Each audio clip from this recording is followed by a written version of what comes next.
So Ash, we'll just start with a question here first before going into the room. Just a magnificent way to begin your campaign here at the Australian Open. What worked so well for you today? Yeah, it was nice and solid tonight. I felt like I did a good job end-to-end looking after some tough service games into the wind and being able to use it effectively downwind. So I think all in all, pretty solid tonight. We'll go to questions in the room, thanks. Thanks, Craig. Ash, when you're in a situation of 6-love, 5-love, I think a match point, do you ever feel sorry for an opponent? At that given time, I'm thinking it's just the next point over and over. Obviously, what I was doing was working, and continuing to try and do the right things. Yeah, I mean that I have no regard for the score in a sense of or putting any extra value on a certain point just because it is match point or whatever the scoreline may be. I try and keep it very process orientated as much as I can. Thank you. First Nations Day is coming up during the Australian Open. Culturally, it's a very important day. What does it mean to you? Yeah, it's exciting to be able to celebrate my culture, celebrate the indigenous people of this land. I think it's a brilliant way to bring the community together. That's not just sport, it's art, education, so many different facets of our family and of our heritage. I think it's going to be a really special day, and yeah, exciting that it's coming up so everyone can be a part of it. Is there anything planned for you on that day?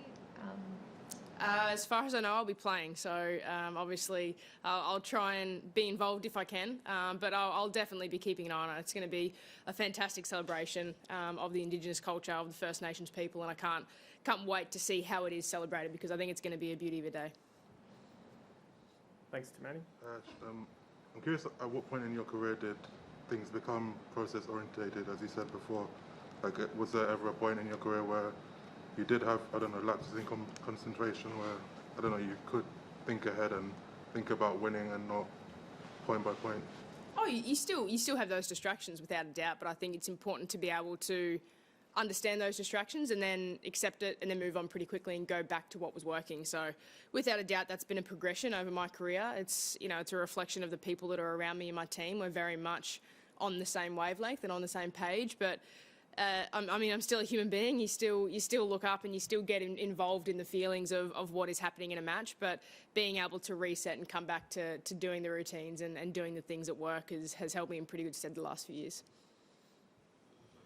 You're still a very young person and player, but you've been around a few Australian Opens and a few seasons. I'm curious, where do you feel you are in your career? Like, do you feel like you know more or less how things go in tennis, or yeah. Oh, I'm right where I am. Where I am at the moment is a product of all the experiences that I've had, the hard learnings, the incredible moments, and I am where I am. We accept that. We enjoy the journey as we go. We try and be really present and enjoy the moment. I mean, there's always something special about playing on a Monday night on the Australian Open, and I think just being here and being able to enjoy that moment, regardless of how many times I've done it before or how many different experiences that I've had here at the Australian Open, I think being able to really enjoy the moment for what it is helps me get the most joy out of it, and I think I've been able to do that, like I said, better the last few years in my career, and that is a reflection of the people that are around me, and I'm pretty lucky to have those people to help me find a better perspective in life, I suppose. Any more in the room? Thanks, Craig.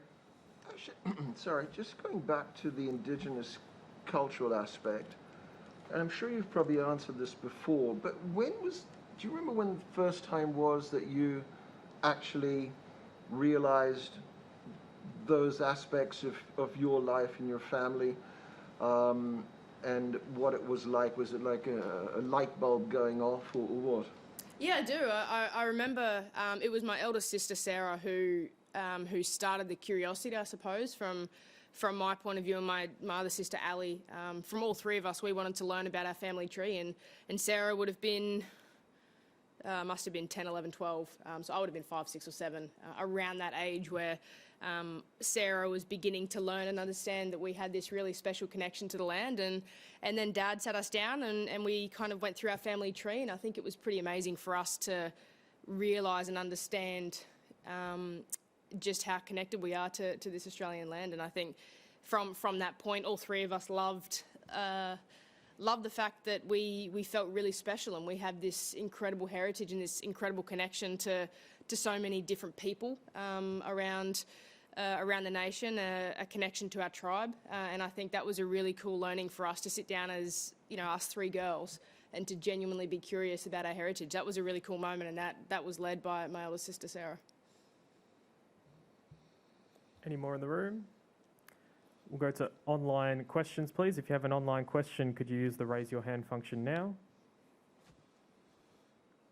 And thank you. We'll go to Courtney Newen, WTA.